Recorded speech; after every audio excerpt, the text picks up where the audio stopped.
Yo, yo, yo, what is up, my fallopian tubers? Cesario from the Vario. Coming back at you with another video for your butt.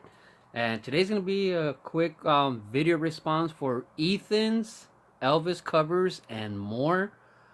Man, Ethan, he's been on for a long time. He started his channel way before mine, and I've been watching him for like, man, 15 years. I remember when he was just like a little baby, doing Elvis impersonations, and when he grew up, now he started doing baseball cards also. And I remember he would always do videos in like some NASCAR room too. It was pretty bitchin', but good job, Ethan. What are you, like at 3,000, right? So his video response, he basically just wanted us to show like our favorite card, our cards. And so I mean, my favorite card, I've shown this many times, is this Michael Jordan.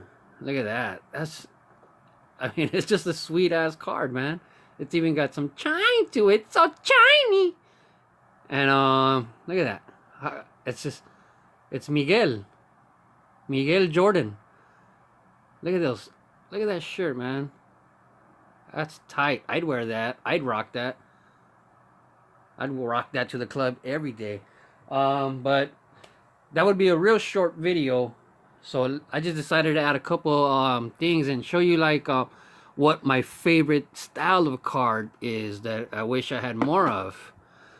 Like this Corey Seager, this booklet, man, that laser cut. I just think that's badass. Look at that. I only have another Adrian Gonzalez like this, but look at that. Look at that. It's like a mirror, man. You could do lines of fun on that mirror. Alright? But this is my favorite style of card. I wish I had more of these. I think these are pretty radical. Kawabunga radical, So that would be a real short video too. So I decided, okay, I'm going to show you my first cards that I ever got, of style of cards. I remember my first one-on-one was a football card, but I gave that to Woohoo Sports in Thailand, man, like 2 years ago. Like I bought that card on Instagram, and I remember shooting it out to Woohoo up in Thailand, who was having problems getting his packages. So I don't have my first one-on-one with me. I'll show you my first graded tank card that I ever bought. Okay, which was this Peyton Manning. Man, I used to think this card was so bad, like so badass.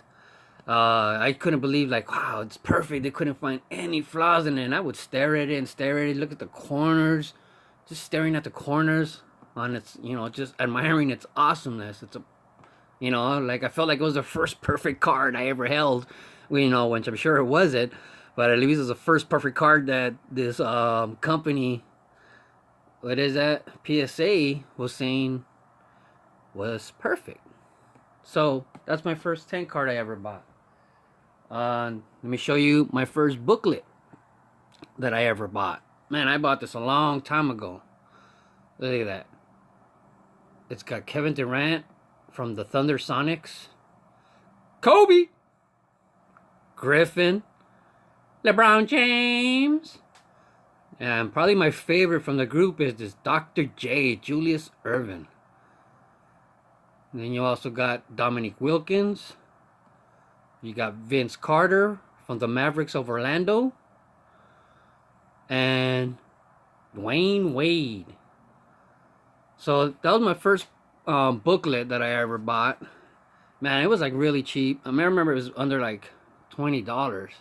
But the kid that I bought it from, the deal with him was he would ask his parents for cards, right? I guess he had money because he would just ask his parents for cards and say he'd ask his parents for a $50 card, and they'd buy him a $50 card, and he would sell it for like $20, and he thought that was making a profit. Yeah, it was just his way of thinking. It didn't make sense to me, but that's the way he saw it. So he would ask for like $100 card, sell it for $40-$50, and to him he's like, hey, I just made $50. So, and then let me show you my first patch auto. My first patch auto. Look at that. Game used. Alright. Ciao. Look at that. Patchy. Sickiness patchy. Of Jock Peterson. And man, when Jock Peterson first came up, man, I was so high on him. I loved his swing. He swung with all his might every time. And he was also going for a home run every time. But at that time, they weren't so big on that idea. And I used to think that's how Mickey Mantle was. If you ever, read about Mickey Mantle, watch him, whatever, follow him, he'll tell you that he tried to swing his hardest every time. He went for a home run every at-bat, which was exciting. So he might have struck out a few times, but I thought that was an okay payoff, for when, as long as the whole team wasn't like that. It was good to have one guy like that. And man, I really thought this dude was going to have great years ahead of him. But then he went through a little slump. Mark McGwire changed his swing, and he just hasn't gone back to being the same person until like about this year. He's really hot. So Jock Peterson, Jock Pop every time he hits a home run. All right, guys. So that's my short video. Love the hobby. Keep collecting baseball cards forever. I said, congratulations, Ethan. 3,000. Ciao. Jordan. Kobe. Okay, time to turn off the light and go to bed. Oh my god, I'm scared. Help me. Let's play Peeping Tom.